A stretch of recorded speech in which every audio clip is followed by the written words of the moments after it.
Hi, everyone, and welcome to Christmas morning. To all of our Generations United family, thanks for being with us today. Kim and I have been asked to talk about what Christmas means to us and why we love this season so much. And it really comes down to the excitement of everything for me. Giving gifts. I love giving gifts to Kim and our kids and our grandchildren. The grandkids really kicked up our Christmas a lot, and we're loving that. And to be real honest with you, I like receiving gifts as well, but giving is a big part of it. Kim and I have been together. This is our 42nd Christmas, and we love it, and we love one another, and we hope that you enjoy the day. So, baby, what does Christmas mean to you? Well, I think what I like about Christmas is I like the beautiful lit trees. They bring a warmth to the atmosphere of the home. I like the various lights just around the house, the candles lit, whatever it is, anything that brings warmth to the atmosphere. I love it. And I do like giving gifts. I love stocking stuffer shopping. That's probably one of my favorite. And because I can surprise you every now and then, even though you know basically what you're getting for Christmas, I do surprise you. And I do like the looks on the faces of my kids and my grandkids when they open their gifts. And it's just coming together as a family and enjoying the warmth of the home, the food, the funny stories, the funny movies, the Christmas carols. I just like what it's all about. But I do also like the focus that we can celebrate one of the greatest things about Christmas, and that's the birth of Jesus. We hope that you'll join us today. Gather the family together. Our worship team's coming. They're going to lead us in some worship. Let's make sure that today we put Jesus Christ first, because he is, it's cliche, but it is true. He is the reason for the season. So join us now in a time of worship with our worship team. Come on.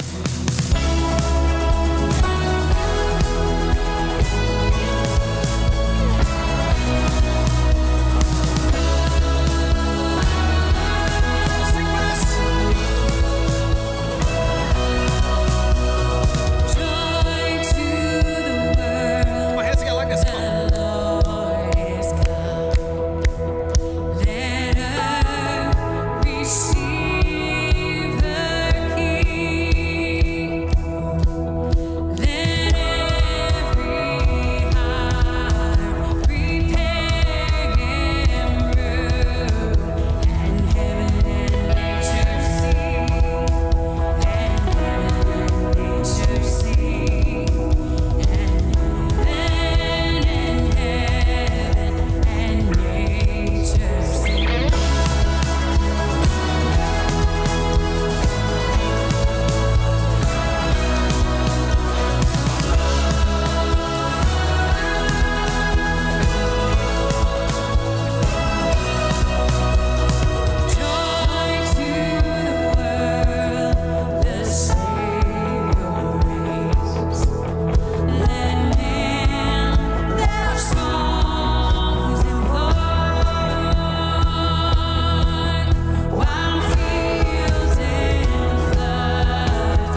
I guess you were right, Linus. I shouldn't have picked this little tree.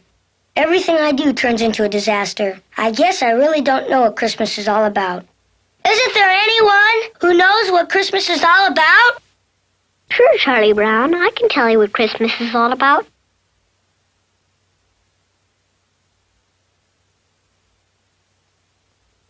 Lights, please. And there were in the same country shepherds, abiding in the field, keeping watch over their flock by night. And lo, the angel of the Lord came upon them. And the glory of the Lord shone round about them. And they were sore afraid. And the angel said unto them, Fear not. For behold, I bring you tidings of great joy, which shall be to all people. For unto you is born this day in the city of David a Savior, which is Christ the Lord. And this shall be a sign unto you. Ye shall find the babe wrapped in swaddling clothes, lying in a manger.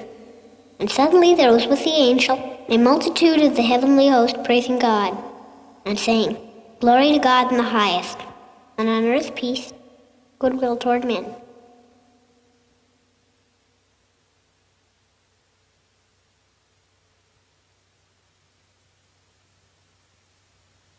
That's what Christmas is all about, Charlie Brown.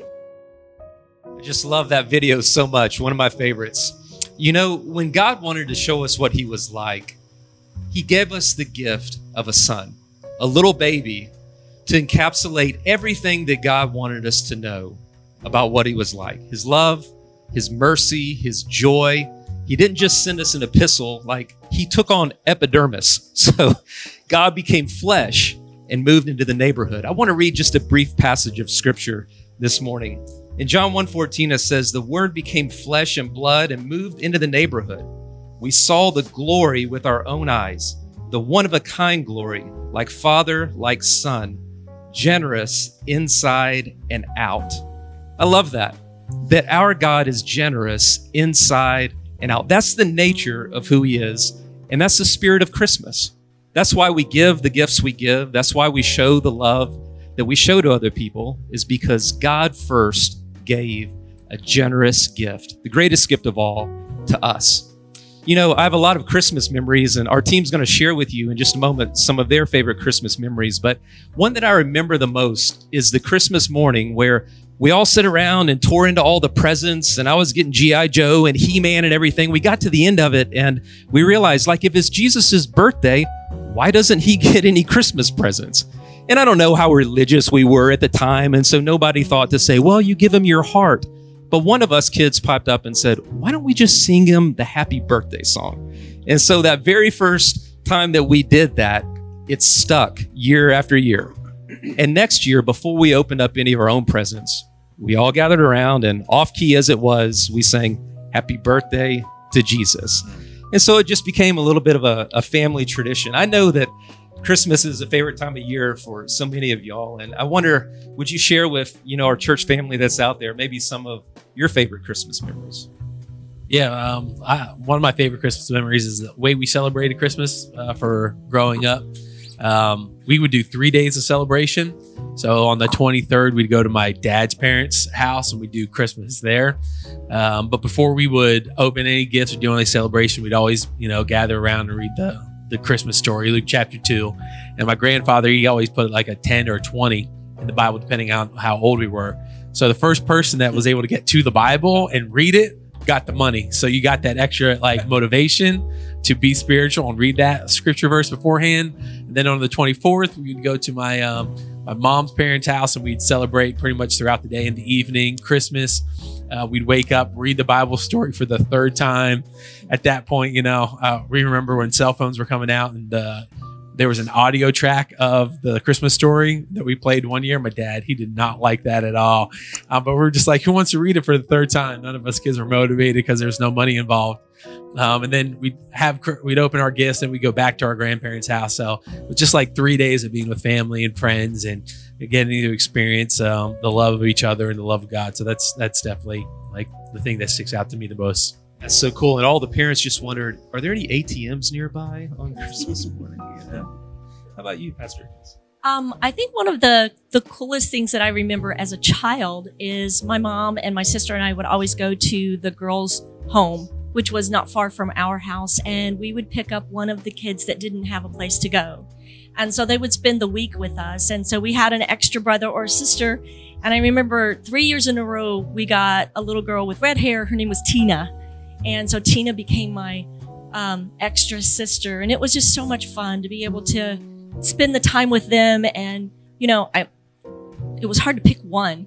But another one, when our children were younger, we would go to my parents for Christmas Eve. All the aunts and uncles and grandparents and everything were there. And somebody always would jump onto Dad's piano, baby grand sitting there, and start playing Christmas songs. And then we would, for hours, just sing Christmas songs. And it was just so nice to focus on what was important before opening presents, right?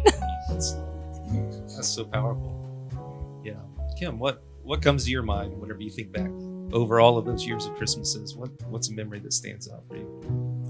Well, it may not be very spiritual in nature, but I do remember a Christmas that Phil and I were at his mom and dad's, and we weren't making a lot of money.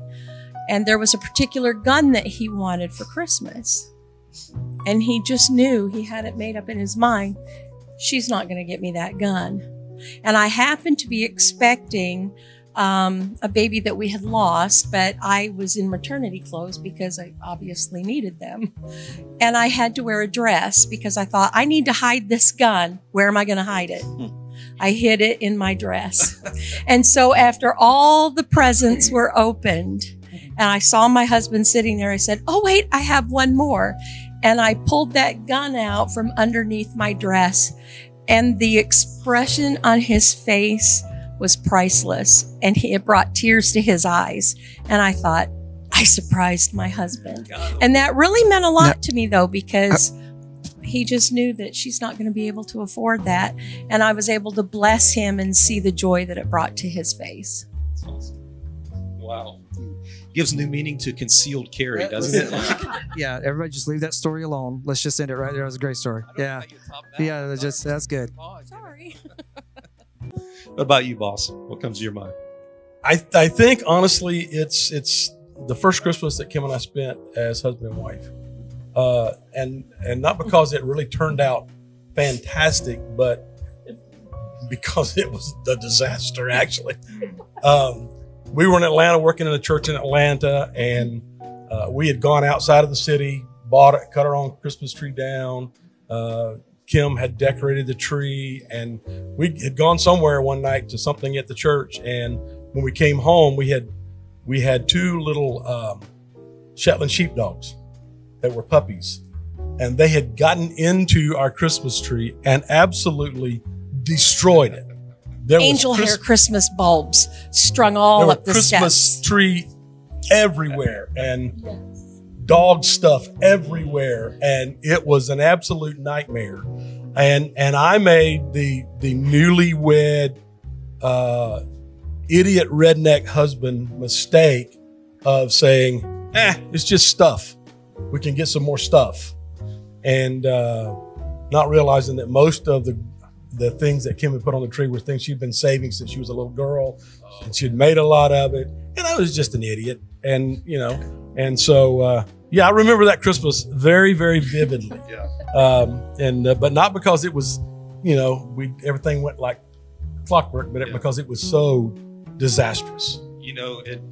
We stand in a long line of people who've had disastrous Christmases. If memory serves me right, it seems like the first Christmas was a bit of a charade. They're ending up in a stable, and the Son of God in a manger. Doesn't. If you've ever had a Christmas that didn't go according to plan, it means you're living right or something. So Right. yeah. What about you, Charlie? So for us, obviously, there's many childhood memories that are great. Growing up in a Christian home,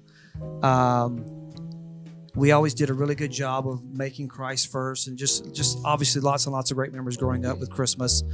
Fast forward to getting married and being in the ministry as a worship pastor. Early Christmases were tough. It was lots of productions and this and that, and Christmas was always for us just meant busy. It never really meant awesome. It was awesome because it's Christmas, but it was just a different scenario. But some years later into our ministry walk, we traveled a lot at Christmas. We always lived off, being in ministry from St. Louis to Orlando to North Carolina. So Christmas was always kind of hectic with traveling and stuff. So for me, one of the best memories is when we actually lived close enough some years later in ministry to actually do Christmas at our house on Christmas morning, just as a family, kids. I just remember, and since that time, we've just made it really a priority for our family, just bonding with our own Christmas memories, and then we do the traveling before and after. So it works out good now. So yeah, I just say that first year just with family, just settled and quiet, and simple Christmas can be the best. It could be the best. So, well, let's hear from Father Christmas, his favorite memory. Yeah, I mean, Christmas has always been a special, time in our family. My parents, my dad especially, it was his absolute favorite time of the year. And I've definitely been contemplating things. I think God's greatest gift to us was His Son, but I think the time He gives us is His second. And honestly, the time we share with one another is one of the most precious things we have. As a man, I think, as Phil said, as husband and wife, that Christmas stands out. As a father, that stands out. But I think my favorite memory was definitely as a wee lad. The North Pole comes to the school. You get to, pick out stuff for your parents. And I found the perfect gift for my mom. I still remember to this day, it was this little heart pendant with a diamond in it. And I was convinced this was a real diamond. And I knew my mom loved diamonds. So getting to see the look on her face when she opened that present, and it wasn't a real diamond, but it didn't matter. It meant the world to her. And it was just a priceless memory that we got to share together. That's so awesome, man. Wow. So just to go rapid fire for a minute, all right? Because I want to hear from you some things that you think about maybe your, let's say, have any of you ever re-gifted a present? Have you ever received you're the first at the altar, Pastor Phil. I would not have pegged you. I'll live transparently. Okay, all right. So what was a present that you re-gifted? A gift card. Somebody gave you a gift card. Somebody gave me a gift card. I got in a tight, had to go to a function. So, hey. You re-gifted the gift card. A gift card. That's great. So I've often struggled with gift cards. Like if I buy a gift card for my wife, I'm really just using her money to buy her a gift card. So I'm really always wrestling with that. Anybody else ever re-gifted a gift that you received? No? Kim? Was it a gift card? No, it was not a gift card. Was it something Phil got you? No. Okay. All right. What was it? As far as I'm pretty sure I've re-gifted a shirt. I was Probably. given something for Christmas from Don't say the name, Kim. I Don't won't do it, say the Kim. name, but Okay. it was a church member. And To all of you, I'm sorry. I apologize. I don't, let's just leave it at that. Okay, that's probably And enough. someone in the church just wanted to bless me. Yeah. But I couldn't find a purpose for the gift. Okay. And I had to take a gift to a function. And I thought, well, maybe someone at this function will be able to find purpose for this gift. Yeah, it's recycled. And it's green. just She only repurposed. praying that no one from my church would be at this function and go, oh, I saw that. Yeah, we're just hoping and But praying that I nobody. did. I watching regifted knows. something. Yeah. But I looked at it this way. Someone decided to bless me, and I took it and blessed somebody else. There you go. Pay it forward. I love it. So, all right. Most favorite or least favorite Christmas song of all time? Most favorite or least favorite? Either one. And for me, least favorite, I get slack for this. Mary, did you know? I just don't like that song. I was like, of course she didn't She know. did know. She Yeah, didn't know. she didn't know. Well, I Yeah. ask those questions, That always drives me crazy. Have Yourself a Merry Little Christmas. Definitely one of my favorites, especially like from Sam Smith. I love his voice. So like that one, Jingle Bell Rock. Those are some good ones, some good classics. I mean, Mariah Carey, All I Want for Christmas. My least favorite. Best one I'm with of you, all Kim. time. I'm with you. I mean, I'm sorry. just saying. It's your most favorite Christmas song. It's up there. Yeah. Awesome. My wife's like, he hates that song. What's your favorite, Phil? My favorite is Grandma Got Run Over by a Reindeer. That is my favorite Christmas song. I know it's warped, but it's no more warped than Ryan not liking Mary Did You Know. So, I mean, we're a team of misfit toys. Yeah. But yeah, no, I love Grandma Got Run Over by a Reindeer. Yeah. Anybody else? You got a favorite, least favorite? My least favorite would have to be the hippopotamus song. I mean, oh, what? I do not like. How that does it one. go? I've literally never even heard this song. How does What it a go? hippopotamus for Christmas, yeah. I've never heard that song ever in my life. Oh, nah. Yeah, I don't like that song. I've never even heard that song. I don't even know. I think for me, it's beginning to look a lot like Christmas always makes me feel like we're in it. We're in Christmas. It's Yeah. time to go, so I definitely like that. That's awesome. Yeah, but down here, every day looks like Christmas, unless it's raining. Yeah. I mean, it was just, we don't have any seasons. It doesn't change. But yeah, I get it. I mean, it is one of those songs. I wonder, yeah, it's like 140 degrees outside, in this very moment. So, yeah.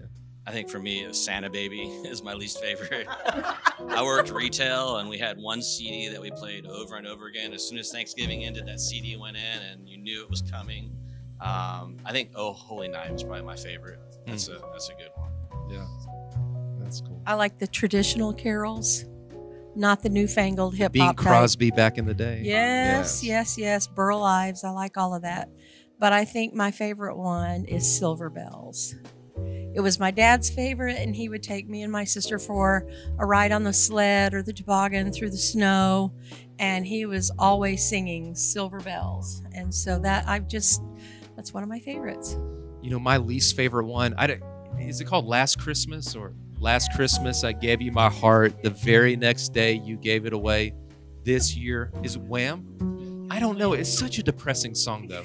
I just hate that song. Like, get over it, bro. Yeah. Get over it. Find a new woman and move on. You know what I mean? Like, I don't see. It's such a stupid song. If that's your favorite song, I'm sorry. We can still be friends. All right. So one more question. Favorite Christmas movie of all time? Oh, Elf. Elf? There's no contest. Absolutely. Christmas Vacation. Christmas Vacation. I like Christmas with the Cranks. All right. That one is hilarious. I love that one. No Die Hard? No arguments for Die Hard as a Christmas movie? Elf 2, I speak that prophetically. Elf 2? It's coming. In production. Home Alone is still up there. Oh, there Elf you go. and Home The Alone to me classics, are yeah. like There right. you go. Those are the top two I'll watch There every you year. Well, now you've got some questions to ask one another as you're sitting at lunch with your awkward uncle or your cousin. You can't remember her name or whatever. Just ask them. What's your favorite Christmas song or movie? Well, as we wrap up our time together, Phil, is there anything as we move through today and on into the new year? Anything that you want to leave us with today? Yeah, actually, there is, Tommy. And when Tommy asked me to kind of close us out today, I was just kind of thinking about something just kind of real quick that I could say to kind of give you something to think about this Christmas day. Isaiah 9 tells us that, and I've got it here on my phone so I don't mess it up. But it says, to us a child is born, to us a son is given. And the government will be on his shoulders and will be called Wonderful Counselor, Mighty God, Everlasting Father, Prince of Peace. And I think if I could say anything to you guys and maybe ask you some questions today, and it's for you to think about, what are you looking for this Christmas? Maybe you're trying to process something, a decision or a situation that you're in, and you're in need of a wonderful counselor. Maybe you're feeling like you've kind of reached the end of yourself, and you're looking and you need God to just show up in a way as the mighty God. Maybe that's what it is that you need. Or maybe you're not able to be with your family or your loved ones, or maybe you've lost someone this year and you need the everlasting Father. Or maybe your thoughts are just in turmoil and there's a war going on in your mind and you're in desperate need of the Prince of Peace. I just want to tell you today, that's what today is really and truly about. We can laugh and have all the fun we want to, and that we should do that. But we have today a son, a child, that is the Wonderful Counselor, the mighty God, the everlasting Father, and the Prince of Peace, and he is with us in this moment. Emmanuel, God with us.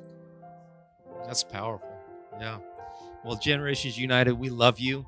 We're so glad you got to worship with us this morning. We hope that you'll join us in person on January the 1st. Let's kick off the new year right, and it's going to be a powerful worship service. And if you want to, as we move into the new year, if you look back over this year and you just see how the Lord has blessed you, if you want to give a year-end offering, you can do it through all of the normal ways. They'll just pop up on the screen right here. And we're grateful for all of you. And we want to know that we love you. We bless you. We hope you have a wonderful Christmas. And we'll see you in a brand new year. Have a good day.